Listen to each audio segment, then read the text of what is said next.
আসসালামু আলাইকুম বন্ধুরা, আজকে আপনাদেরকে ঘরোয়া style chicken roast recipe share করব। আম্মু এখানে চিকেন নিয়ে নিয়েছে, তার সাথে লেবু, আদা বাটা, রসুন বাটা, জিরা বাটা, লাল মরিচের গুঁড়া আর লবণ দিয়ে মাখিয়ে নিয়েছে। এটাকে মা একদম হালকাই ভাজবে, খুব বেশি ভাজবে না। তো এখানে মাংসগুলো ভাজা হয়ে গেছে, আপনারা দেখতেই পাচ্ছেন। এখন আমরা মূল রান্নায় চলে যাব। তো এখানে আমরা বেশ খানিকটা তেল নিয়েছি আর ভাজা মাংসের যে তেলটা ছিল সেটা দিয়ে দিয়েছি। তারপর এখানে পেঁয়াজ বাটা, আদা বাটা, রসুন বাটা একসাথে পেস্ট করে সব দিয়ে দিচ্ছে।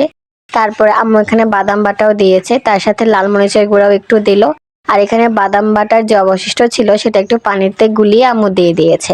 তো এই তো আমরা এটাকে কষানোর জন্য দিয়ে দিয়েছি। কষানো হয়ে গেলে আমরা আবার এখানে আমাদের যে মাংসগুলো ছিল ভাজা, মানে হালকা ভাজা, সেগুলো দিয়ে দিব। তারপর আম্মু এখানে একটু বাটার মিল্ক অ্যাড করেছে। ব্যাস, আমাদের রেসিপি কিন্তু ডান।